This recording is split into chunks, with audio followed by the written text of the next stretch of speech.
تو پھر اس کی امپلیمنٹیشن اس کے اوپر آسان ہو جائے گی. بالکل صحیح قبلہ, آسان ہو جائے گی. ٹھیک ہے. ایگریڈ. روحانیت کا دوسرا نام تصوف ہے, اور روحانیت و تصوف ہواؤں میں اڑنے کا نام نہیں, ایگریڈ. کرامات کا نام نہیں, کسی ایسی مافوق الفطرت چیز کا نام نہیں. حضور فیض عالم داتا گنج بخش علیہ الرحمہ کی تشریحات اور نچوڑ کے نتیجے میں جب آپ کا عمل نماز, روزہ, حج, زکوٰۃ, شہادتین, جو بھی اعمال ہیں, جب وہ خالص اللہ کے لیے ہو جائیں تو روحانیت ہے. بڑی بات ہے. یہ تو بہت سادہ ہو گیا سمجھنا ہمارے لیے, وگرنہ تو تشریحات کے اور تعریفات کے ضمن میں تو بندہ الجھتا جاتا ہے کہ شاید اس لیے میں نے کہا کہ میں اس کو ان ون لائن کرتا ہوں تاکہ ہمارے ناظرین کو سمجھنا آسان ہو جائے. تمام صالح اعمال کو اخلاص کے ساتھ کرنا, اللہ اکبر, سنسیریٹی کے ساتھ انجام دینا, یہ روحانیت ہے. اخلاص کیا ہے اس کو سمجھ لیں, اور یہ بہت اچھا ٹرم ہے. جی ہاں بالکل, یہ چھوٹے چھوٹے ٹکڑوں میں آسانی ہو جائے گی. اخلاص کیا ہے کہ آپ کسی بھی عمل کرنے میں اپنے آپ کو نکال دیں. بہت اچھا ہے, بہت ہی اچھا ہے. مائنس کر دیں خود کو مائنس نفی کر دیں خود کی, اپنی طلب کی, اپنی خواہش کی, اپنی رضا کی, اپنے کسی بھی مقصد کی, یعنی ان ساری چیزوں سے میں نکال دیں, سب اس کے لیے ہو جائے, سب اس کے لیے جب ہو جائے گا, اللہ اکبر, یہی روحانیت ہے. آسان ہو گیا جی. اور جب یہ روحانیت اور یہی چیز عمل میں موجود ہوگی, اس عمل کا درجہ وہ ہو جائے گا کہ جو اسے اللہ کی بارگاہ تک قبول ہونے کے قابل بھی کرے گا. اور خاص بات یہ ہوگی کہ عمل کرنے والے کو بھی فرش سے اٹھا کر عرش نشین کر دے گا. بہت اچھا ہے, بہت اچھے. لطف آ گیا ہے یہ دو تین چیزوں کا جو بائیفرکیٹ کر کے, سپلٹ کر کے انشاءاللہ ہم آگے بڑھتے صوفیاء جو ہیں, جیسے آپ نے اب آپ کے سوال کا جواب کہ صوفیاء روحانیت کو کیسے دیکھتے ہیں. بنیادی طور پر اہل اللہ, اولیاء, صوفیاء عمل میں اخلاص کی پریکٹس کرتے ہیں. بہت اچھا. عمل میں اخلاص کی پریکٹس کرتے ہیں کہ ہم اپنے عمل میں اللہ کی رضا کو کیسے زیادہ سے زیادہ ایڈ کر سکتے ہیں. وہ جتنا اخلاص ایڈ ہوتا چلا جاتا ہے وہ روحانیت بڑھتی چلی جاتی ہے. اس عمل میں جتنی روحانیت بڑھتی ہے اس عمل کی برکت اتنی ہی اس کے لیے بھی بڑھتی ہے, اور اللہ رب العزت کی بارگاہ تک اس کو واصل کرتا ہے. بہت شکریہ قبلہ, بڑا اچھا. اور اس کو جس طرح سپلٹ کر کے آپ نے ہمیں بتایا ہے, یقیناً ہمارے ناظرین بھی اس سے ضرور مستفید ہوں گے. ایک میں سوال اسی سلسلے کا ملتا جلتا اگلی ٹرن میں آپ سے ضرور عرض کروں گا, لیکن پیشگی عرض کروں گا کہ کیونکہ عربی کا ایک محاورہ ہے کہ چیزوں کو ضدوں سے پہچانا جاتا ہے. ہم اگر روح کی بات کریں گے تو مادہ ساتھ ہوگا, تو ہمیں اس کے سمجھ لی آسان ہو جائے گی. تو کیا جس طرح آپ نے فرمایا اس میں مادے کی کامل نفی کی بات بھی ہم کریں گے, یعنی کہ مادے کو بالکل ہم الگ کر دیں گے اور روح کو الگ کریں گے, ہمیں یہ بھی سمجھنا ہے. لیکن اگلی ٹرن ان ون سینٹینس میں بتا دیتا ہوں, اس راہ میں مادے کی نفی نہیں ہے. بہت اچھا, میں خود بھی یہی سمجھنا چاہتا تھا اور آگے بھی یہی سمجھانا چاہتا. مادے کی نفی نہیں ہے, مادے کی نفی نہیں ہے, مادے کو نورانیت اور روحانیت میں ڈالنا ہے. کیا اچھا ہے, بہت اچھا ہے. انشاءاللہ آگے بڑھتے ہیں قبلہ, تو اور آسانی ہو جائے گی. ڈاکٹر صاحب قبلہ بہت اچھا آغاز ہو گیا, اور جو دو تین ٹکڑوں میں جو ہے وہ پیر صاحب قبلہ نے سمجھایا اور اچھا ہو گیا. اب سوال میرے ان کی پوری گفتگو کے اندر میرے اگلے سوال کا زادیرہ موجود تھا. کرامات کا ذکر ہوا, مافوق الفطرت چیزوں کا ذکر ہوا, تو کیا کرامات کو ہم ساری روحانیت مان لیں, یا ان لوگوں کو روحانیت کے جو ہے وہ اسپرچول ٹیچرز کا درجہ دے دیں جن سے ان چیزوں کا صدور ہوتا ہے یا جن سے یہ چیزیں ظاہر ہوتی ہیں؟ ہمیں اس کو کیسے سمجھنا ہے؟ بسم اللہ الرحمن الرحیم. بہت شکریہ, جزاکم اللہ خیرہ. دیکھیے, جو کرامات ہیں کسی بھی اہل اللہ کے ہاں اس کو ولایت کا لازمہ قرار نہیں دیا گیا. بالکل ٹھیک. نہ قرآن, نہ حدیث, نہ کسی اللہ کے ولی نے یہ کہا ہو کہ کرامت ہوگی تو ولایت ہوگی. بالکل ٹھیک. بلکہ کرامت کو استقامت کے ساتھ جوڑا ہے, کرامت کے ساتھ نہیں جوڑا. بہت اچھا, خوبصورت. بلکہ ہمارے فقہا, اپنا صوفیاء کرام کے ہاں ایک قول بہت معروف ہے, الاستقامت فوق الکرامت, کہ استقامت جو ہے یہ کرامت سے اوپر درجہ رکھتی ہے. کیا کہنے ہیں, سبحان اللہ. اور استقامت ہی اصل میں مطلوب و مقصود ہے. حضرت امام غزالی رحمۃ اللہ علیہ آپ نقل فرماتے ہیں احیاء العلوم میں کہ نفس انسان کا کرامت سے خوش ہوتا ہے, لیکن اللہ کی ذات استقامت کا مطالبہ کرتی ہے. اللہ اکبر. ہاں, لیکن اس کا یہ مطلب نہیں ہے کہ کرامت کا انکار کر دیا جائے، یہ مطلب بھی نہیں ہے۔ کرامت لازمہ اگرچہ نہیں ہے، اور حضرت بایزید بستامی رحمۃ اللہ علیہ کا بہت معروف قول حضور فیض عالم نے ذکر کیا ہے کشف المعجوب میں، کہ اگر کوئی شخص ہوا میں اڑ رہا ہو، پانی پہ چل رہا ہو، آگ میں بیٹھا ہوا ہو، تو اس وقت اس کی ولایت کا ہم اقرار نہیں کریں گے جب تک اس کو شریعت کے بارے میں نہیں دیکھیں گے۔ کیا کہنا ہے؟ شریعت کے اوپر اس کا عمل کیا ہے، بہت اچھا، اور استقامت کے حوالے سے وہ کیسا ہے۔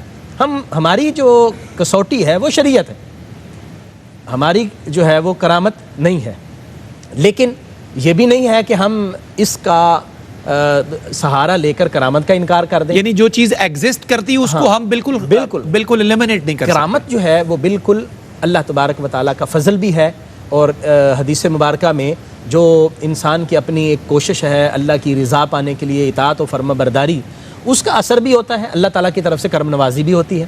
نبی کریم صلی اللہ علیہ وسلم کا جو ارشاد پاک ہے، حدیث قدسی ہے، حضور فرماتے ہیں کہ ارشاد پاک ہے، اللہ تعالیٰ فرماتا ہے ما یزال عبدی یتقرب الی بالنوافل حتی احبہ۔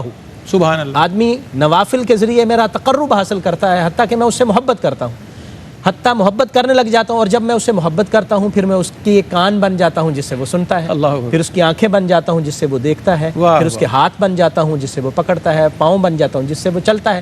یعنی اللہ تبارک و تعالیٰ اس میں اپنی مرضی کے مطابق صلاحیتیں پیدا فرما دیتا ہے، لیکن وہ جو اہل اللہ ہیں وہ اس کو اپنی ذات کی طرف منسوب نہیں کرتے۔ مفتی صاحب نے اشارہ فرمایا اخلاص، مکمل یہاں پر اخلاص ہے، وہ اپنی ذات کی طرف منسوب نہیں کرتے۔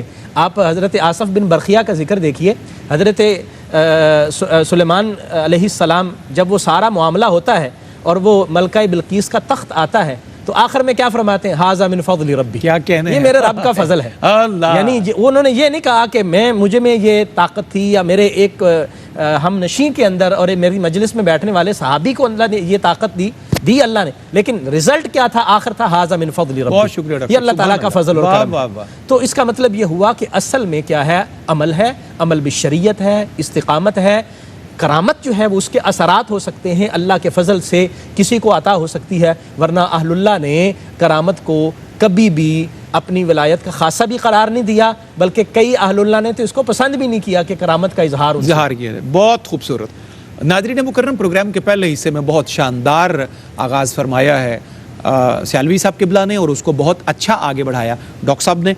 دونوں کے شکریہ کے ساتھ پہلے وقفے کی طرف بڑھتے ہیں۔ پہلے وقفے سے ہمیں یہی سمجھ آئی ہے کہ اپنے مادی چیزوں کو ہم نے نورانیت میں کیسے ڈھالنا ہے، اور استقامت جو ہے وہ دین کا جزو ہے، یہ ہمیں صحیح طریقے سے سنت کا تابع بنانے والا عمل ہے۔ کرامات سے ہٹ کر ہمیں استقامت کے رستے پر چلنا ہے اور ان نقوش پاک کو تلاش کرنا ہے۔ ایک مختصر وقفہ۔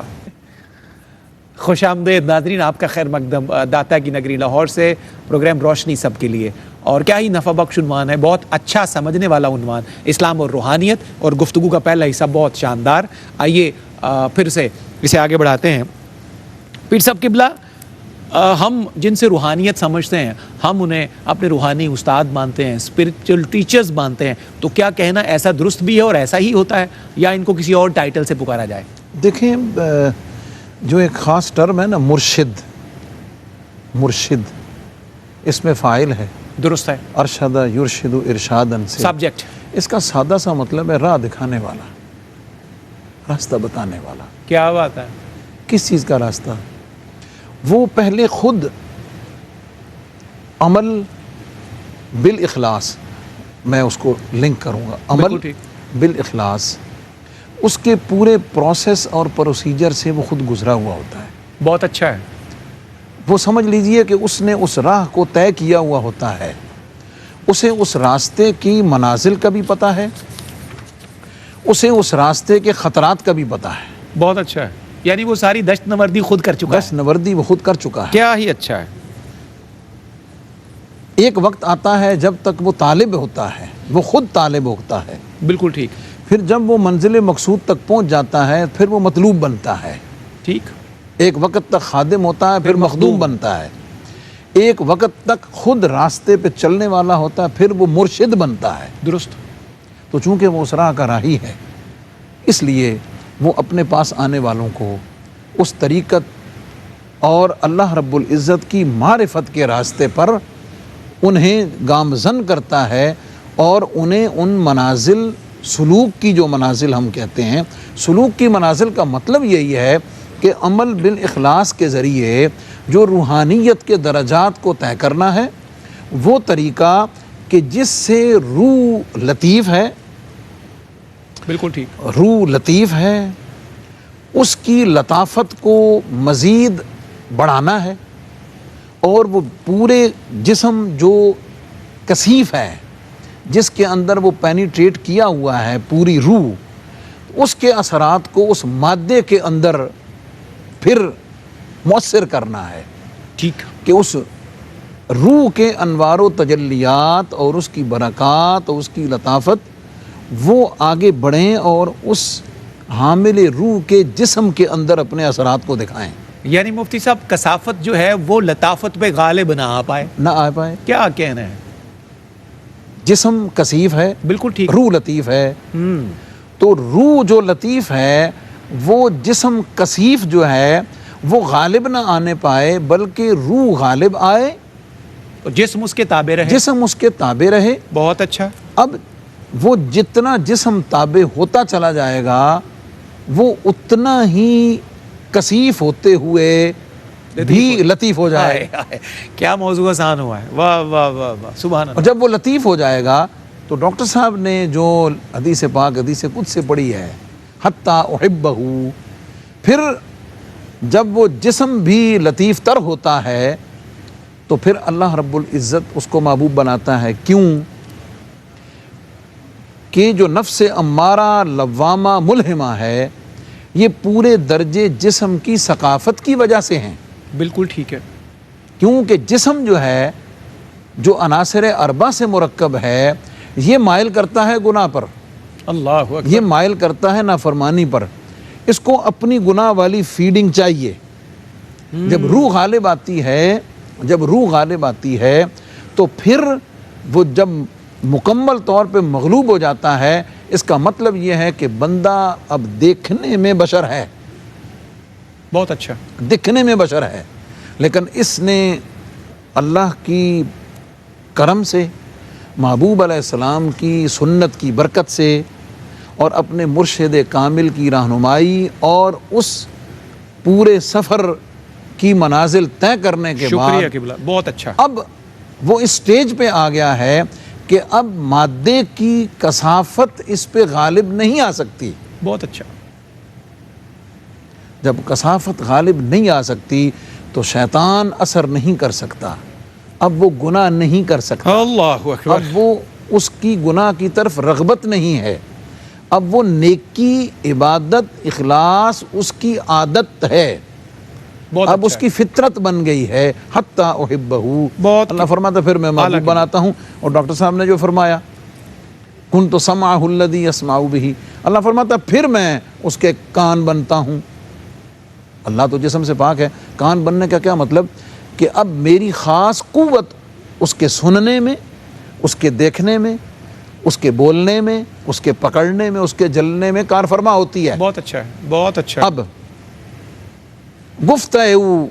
گفتہ اللہ بود، ہاں ہاں ہاں ہاں، اب کیفیت وہ آتی بہت ہے، اچھا ہے، گفتہ اللہ بود گرچہ از حلقوم عبداللہ بود۔ اللہ اکبر، اللہ اب اکبر، اس کی زبان سے نکلا ہوا، اللہ کی بات، یہ بظاہر ایک انسان کی زبان سے نکل رہا ہے، لیکن اس کی زبان پر رب کائنات بولتا ہے۔ اس کے بولنے کا مطلب کہ جب وہ کہہ دیتا ہے رب اسے کر دیتا ہے۔ بہت شکریہ قبلہ، یہ ہے بہت پورا اچھا، سبحان اس کا- اللہ، سبحان اللہ، پورا اس کا پروسیس، بہت اور اچھے طریقے سے آپ نے جو سمجھا مرشد ہے وہ بنیادی طور پر انگلی میں چلا کر اس پورے پروسیس سے اس کو گزارتا ہے۔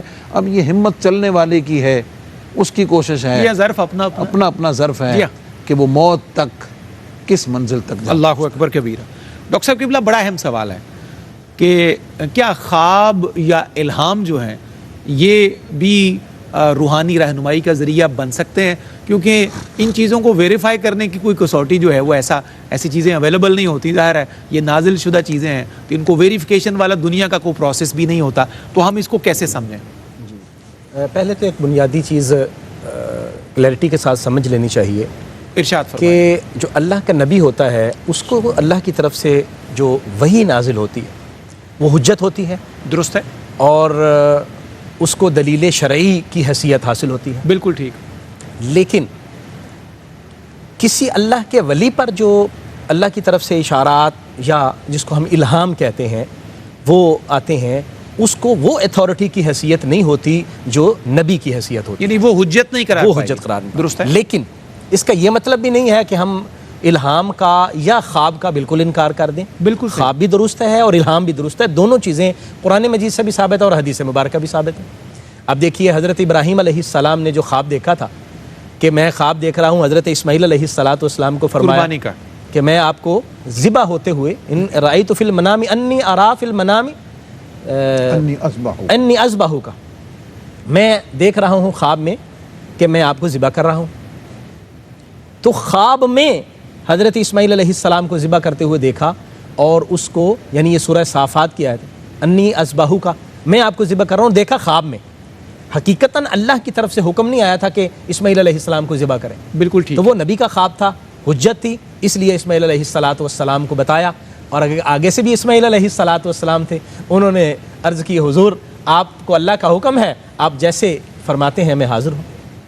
تو اسی طرح حضرت یوسف علیہ السلام کے خواب کا قرآن نے ذکر کیا ہے کہ وہ حضرت یعقوب علیہ السلام سے عرض کرتے ہیں کہ والد محترم میں خواب میں دیکھ رہا ہوں کہ میں 11 ستاروں کو اور سورج اور چاند کو سجدہ کرتے دیکھتا ہوں اور یہ خواب ہے. اور وہ سمجھ لیتے ہیں کہ اللہ تبارک و تعالیٰ نے ان کو نبوت عطا فرمانی ہے اور بھائی اور آگے ہم یعنی والد اور والدہ وہ ان کو سجدہ کریں گے. اسی طرح حضرت یوسف علیہ السلام کے واقعہ میں ہی سورہ یوسف کے اندر ہی عزیز مصر کے خواب کا بھی ذکر ہے. بالکل صحیح فرمایا. اچھا اب خواب کا تو ہو گیا، ہم آگے الہام کی بات کر لیں. الہام کا ذکر بھی قرآن مجید میں موجود ہے کہ جب حضرت موسیٰ علیہ السلام کی والدہ کو اللہ تبارک و تعالیٰ کی طرف سے الہام ہوا تھا کہ آپ ان کو پانی میں ڈال دیجئے، اور پھر یہ الہام ہوا کہ آپ ہی ان کو دودھ پلائیں گی اور کوئی مسئلہ نہیں ہوگا. حضرت موسیٰ علیہ السلام نے بھی اپنی والدہ کا ہی دودھ پیا. تو یہ حضرت موسیٰ علیہ السلام کی والدہ کو الہام ہوا تھا. تو الہام اور خواب دونوں اپنی جگہ پر حیثیت رکھتے ہیں، بلکہ نبی کریم صلی اللہ علیہ وآلہ وسلم نے تو ارشاد فرمایا ہے کہ الرؤیا الصالحہ جزء من 46 جزء من النبوہ. اللہ. آپ نے فرمایا کہ جو نیک صالح خواب ہیں وہ نبوت کا 46واں حصہ ہے. یعنی ویسے تو نبوت ختم ہو چکی اور نبی کریم صلی اللہ علیہ وسلم پر نبوت کا اختتام ہو گیا، لیکن اس کے فیوزات اور اس کے اثرات میں سے خواب جو ہے اس کے 46ویں حصے کے طور پر، اور اس کے اپنے جو ہے وہ اس کی اپنی حیثیت ہے. حضرت عمر رضی اللہ تعالی عنہ کو ملہم من اللہ کہا جاتا اور محدث کہا جاتا تھا. حضور علیہ السلام نے ان کو مطلب یہ القاب ارشاد فرمایا کہ پہلی امت میں محدث ہوتے تھے، میری امت میں اگر کوئی ہے تو عمر فاروق ہے. اور حضرت عمر فاروق رضی اللہ تعالیٰ عنہ کی یہ کیفیت تھی کہ اللہ تبارک و تعالیٰ کی طرف سے پہلے ہی ان کو القاء اور الہام ہو جاتا تھا اور وہ ذکر کر دیتے تھے، بعد میں قرآن مجید کی آیت مبارکہ نازل ہو جاتی جن کو موافقات عمر کہتے ہیں.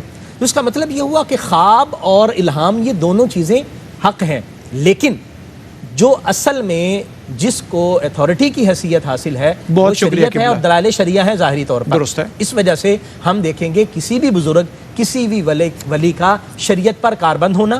اور دوسری بات ہے کہ بزرگوں کے لیے بھی یہ ضروری ہوتا ہے کہ وہ اپنے اوپر کوئی الہام یا ان کو جو چیز وارد ہوئی ہے اس کو وہ اتھارٹی کی حیثیت نہ دیں جو کہ شرعی دلائل کی قیمتی بات، جو قرآن حدیث اجماع اور قیاس کی جو ہے وہ حیثیت نہ دیں، اور یہ نہ کہیں کہ میں نے خواب دیکھا ہے اس لیے تم اس پر ضروری عمل کرو. نہایت شکریہ.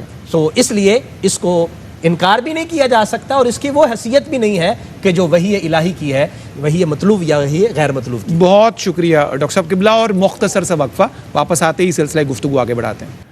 ویلکم بیک ناظرین. پروگرام روشنی سب کے لیے داتا کی نگری لاہور سے ہفتہ وار پروگرام ہے. بہت نافع قیمتی معلومات کا خزانہ لیے یہ پروگرام ہمیشہ نشر ہوتا ہے. آج کا موضوع بھی بہت شاندار، اسلام اور روحانیت. ابھی تک بہترین گفتگو آپ کی سماعتوں پر دستک دے چکی ہے. پروگرام کے آخری حصے میں آپ کے ایک دفعہ پھر خیر مقدم. پیر صاحب قبلہ، حضور علیہ السلام کی مبارک حیات کو دیکھتے ہیں تو ظاہر ہے پوری حیات مبارکہ ہر قسم کے روحانی پہلو سے بھری پڑی ہے. تو اس میں سے چند چیدہ روحانی کرنیں تاکہ ہم آج کی نشست میں تھوڑا سا ہی عمل کے قابل ہو جائیں، تو روشنی کی چند ایسی کرنیں جو حضور کی مبارک ساتھ سے پھوٹ کر ہمیں منور کر دیں. صفدر صاحب، بنیادی طور پر تو نبی کریم صلی اللہ علیہ وسلم کی ذات مبارکہ آپ کہہ لیجئے کہ کائنات کے تمام فیوزات و برکات کا مرکز و منبع و مقر ہے۔ ایگریڈ، لا ریب۔ کیوں؟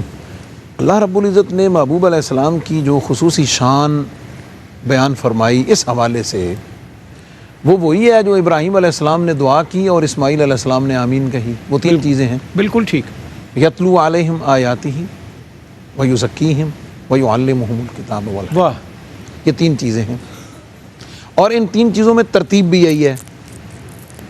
تو آقا کریم صلی اللہ علیہ وسلم بیک وقت ایٹ اے ٹائم ان تینوں کمالات کا مظہر اتم ہے۔ درست۔ بلکہ کمال یہ ہے کہ نبی پاک علیہ الصلوۃ والسلام کے وصف اور شان نبوت کی برکت سے اللہ کریم فرماتا ہے کہ میرا محبوب آیات کی تلاوت کرتا ہے، ساتھ ہی پاک کر دیتا ہے۔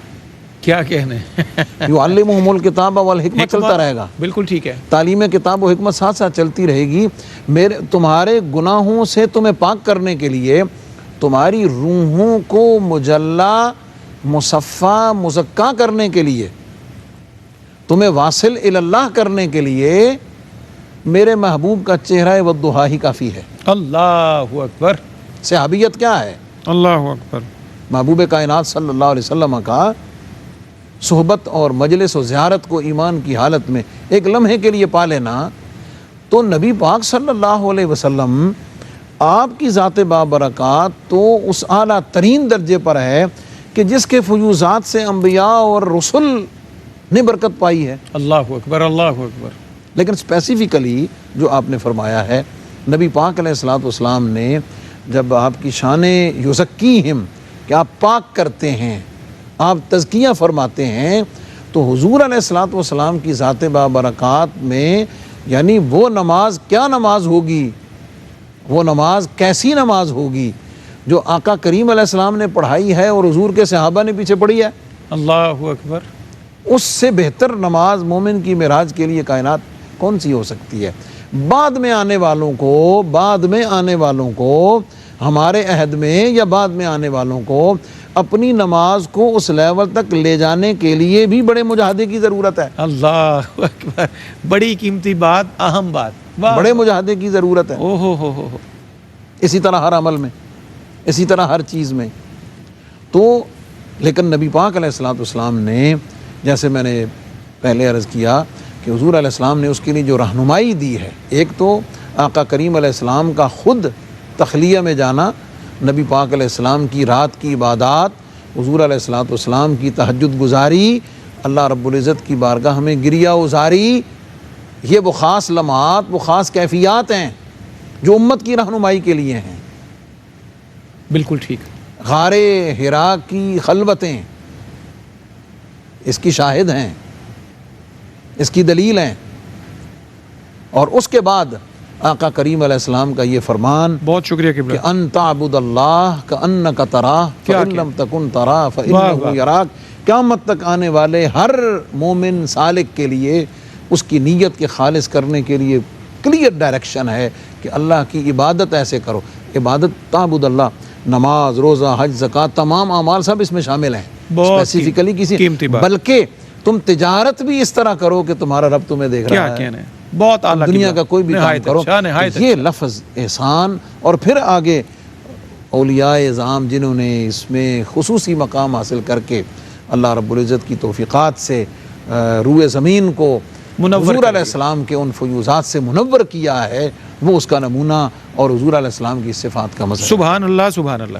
ڈاکٹر صاحب قبلہ، اختتامی پیغام کے طور پر میں ایک سوال کی صورت میں سمجھنا چاہتا ہوں کہ روحانیت اور تصوف کو اسلام میں اضافی کہنا یا اس کو خارج کہنا، یہ دونوں رویے کیوں غلط ہیں؟ بالکل یہ 100% غلط ہے، کیونکہ ابھی ہماری گفتگو میں آپ نے قبلہ مفتی صاحب نے بھی سٹارٹ میں ہی اس کو ذکر کر دیا تھا کہ یہ اسلام اور روحانیت ایسے ہی ہے جیسے جسم اور روح ہیں۔ بالکل ٹھیک ہے، ان کو الگ کیا ہی نہیں جا سکتا، کیونکہ روحانیت اصل تو مقصد ہے، اور اس کے جو ظاہری باقی اعمال ہیں وہ اس تک پہنچنے کا اصل میں ذریعہ ہے۔ اصل میں تو روحانیت ہے کیا؟ یہی تو ہم اپنی اس گفتگو میں سمجھے ہیں کہ اخلاص اپنے اندر پیدا کرنا، اپنے دل کو مصفہ مزکا اور مطہر بنانا، اصل میں مقصد یہی ہے۔ نبی رحمت صلی اللہ علیہ وسلم کی بعثت کا مقصد بھی یہی تھا جو آیا مبارکہ بیان ہوئی ہے۔ تو اس کا مطلب یہ ہے کہ اگر ہم کہیں کہ روحانیت کوئی اضافی چیز ہے، علیحدہ سے چیز ہے، تو ہم نے تو روح کو نکال کے ایک سائڈ پہ کر دیا۔ بہت اچھا، بہت قیمتی بات۔ تو کیسے ممکن کیسے ہے کہ ایک جسم باقی رہے اور روح نہ ہو؟ تو روحانیت جو ہے یہ اسلام کے لیے یہ لازمہ ہے، اور اگر اس کو روحانیت کو ایک سائڈ پہ کر دیں تو پھر کوئی ظاہری ہماری خالی عبادتیں بچیں گی، ظاہری ہمارے سجدے ہوں گے جس کو اصل میں کوئی ثمرہ حاصل نہیں ہوگا، جس کا کوئی فائدہ نہیں ہوگا، یعنی ورزش ہی رہ جائے گی۔ ہاں بالکل، وہ ایک پریکٹس ہوگی جو ہم ظاہری طور پر اٹھک بیٹھے کریں گے، پریکٹس سے بھی الگ اور ایکسرسائز رہے گی بالکل، کیونکہ قرآن مجید نے تو یہی کہا نا، قد افلح من تزکا، تزکا، اور اسی طرح قد افلح من زکاہا، بار بار یہ ذکر کیا ہے کہ جس نے اپنے اندر کو پاک کیا، اندر کو صاف کیا، وہی اصل میں کامیاب ہوگا، فلاح اسی کو نصیب ہوگی۔ تو فلاح کو پانے کے لیے ایک شخص اپنی روحانیت کو بیدار کر رہا ہے تو وہ بعینی ہی اسلام پر عمل کر رہا ہے۔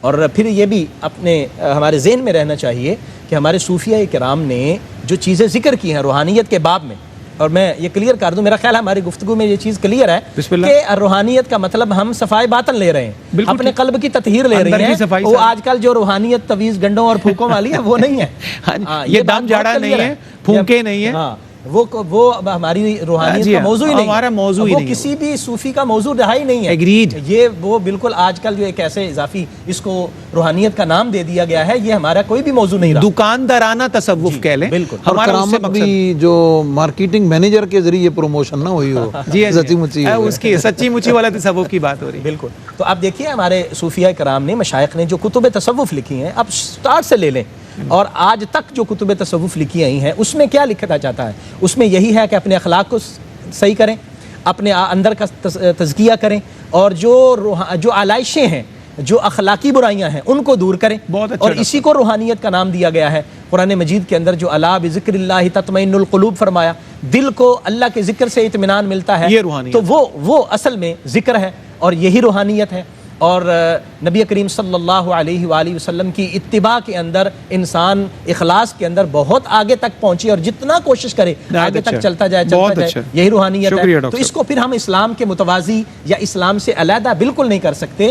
اسلام اور روحانیت ایک ہی چیز کے دو نام سمجھ لیں، یا آپ یہ سمجھیں کہ یہ جسم ہے اور یہ روح ہے، اس کے بغیر جو ہے وہ کچھ بھی نہیں ہے۔ بہت اچھا ڈاکٹر صاحب، کیا ہی خوبصورت پروگرام ہوا ہے، اور بہت اچھی قیمتی ترین معلومات، بہت انفارمیٹیو، بہت انٹرسٹنگ بھی۔ میں بہت شکر گزار جناب پیر محمد رمضان سیالوی صاحب قبلہ آپ کا، اور ڈاکٹر عرفان اللہ سیفی صاحب آپ کا بہت شکر گزار۔ آپ وسیلہ بنے ہمارے لیے ان معلومات کا، اللہ آپ کے علم میں، فضل میں، توفیقات میں اور اضافہ فرمائے۔ بہت سادہ اور طالب علمانہ انداز میں ناظرین بات کی جائے تو بات اپنی اپنی اپروچ درست کرنے کی ہے۔ اگر روحانیت کو سمجھنے کے لیے اور اس سبجیکٹ کو سیکھنے کے لیے ہماری اپروچ خود ٹھیک نہیں ہے تو اس کا یہ مطلب نہیں ہوتا کہ آپ کسی چیپٹر کا، کسی سبجیکٹ کا کلو ہم آپ انکار کر دیں اور سمجھیں کہ یہ سبجیکٹ ایگزسٹ ہی نہیں کرتا۔ تو یہ ایک الگ بات ہے، یہ چیزیں ایگزسٹ کرتی ہیں، انہی کی تعلیم دی گئی ہے۔ اگر ہماری جسمانی معاملات میں کہیں رفٹ آتا ہے، کہیں نقص آتا ہے، کہیں کوئی خلل واقع ہوتا ہے تو ہم ریلیونٹ ڈاکٹر کے پاس چلے جاتے ہیں، مسیحا اور طبیب کے پاس جاتے ہیں۔ تو کیا جو روحانی خلل ہے، ہماری روح جہاں جہاں سے زخمی ہوتی ہے، جہاں بخیہ گری کی ضرورت ہوتی ہے، جہاں رفو گری کی ضرورت ہوتی ہے، آخر اس کی سٹیچنگ کے لیے بھی تو کوئی بندہ ہونا چاہیے نا۔ اس کا کوئی اندر سے زخمی ہے تو اس کے لیے کوئی، آپ سمجھ لیں اس کے سینے کے لیے کوئی سوئی دھاگا والا ہمارا مزکی تو ہونا چاہیے۔ یہی مزکی ہے، یہی تزکیہ کرنے والا ہے، اور یہی ہمارا اسپرچول ٹیچر ہے۔ صرف اپروچ کے زاویے درست کرنے کی بات ہے۔ تو میں ایک دفعہ پھر مہمانوں کے شکر گزار کے ساتھ، اور ظہوری صاحب جناب محمد علی ظہوری علیہ الرحمہ کے دو شعر پیر صاحب قبلہ اور ڈاکٹر صاحب مجھے سپورٹ کرتے ہیں، تو میں اختتامیہ کے طور پر ایک مطلع اور دوسرا بالکل ہمارا مضمون ہے جو آج ہم نے بیان کیا ہے کہ عاشقوں کے دین میں ہے زندگی قرب حبیب، عاشقوں کے دین میں ہے زندگی قرب حبیب، موت ہے محبوب کی محفل سے اٹھ جانے کا نام۔ اور آئیے اپنے موضوع کی طرف کہ ہے طریقت در حقیقت جستجو سرکار کی، ہے طریقت در حقیقت جستجو سرکار کی، اور شریعت ان کے نقشے پا پہ مٹ جانے کا نام. واہ بس یہ ایک سمپل سی آپ سمجھ لیں کہ تعریف ہے جو منظوم شکل میں ظہوری صاحب کے لفظوں میں ہم نے بیان کر دی ہے. انشاءاللہ پھر آپ سے ملاقات رہے گی. اللہ ہمیں نیکی کا پیامبر بنائے. جاتے جاتے نیکی کے کام میں اور شامل کرنا ہے. ایک تعزیت بھی ہم پیش کریں گے. مجھے ابھی خبر ملی ہے دوران پروگرام ہی کہ داتا کی نگری لاہور سے ہمارے بہت اچھا پڑھنے والے, بہت خوشگلو خوش الحان ثناخوان رسول ہیں, ہمارے چھوٹے بھائیوں کی طرح, جناب شہزاد لیاقت, ان کے والد گرامی کا کچھ گھنٹے پہلے انتقال ہوا ہے. انا للہ و انا الیہ راجعون. ہم ان کے غم میں تعزیت کرتے ہیں اور ان کے لیے صبر کی اور صبر پر اجر کی دعا کرتے ہیں. ان کا جنازہ ابھی کچھ دیر بعد ہے, تو آپ سے میں گزارش کروں گا دنیا بھر کے ناظرین سے جو سماعت کر رہے ہو میرا پیغام, کہ آپ ایک دفعہ سورہ فاتحہ اور 3 دفعہ سورہ اخلاص اول آخر درود شریف پڑھ کر ان کے ایصال ثواب کے لیے ضرور پیش کر دیے گا. اجازت کے طلبگار. والسلام علیکم ورحمۃ اللہ وبرکاتہ.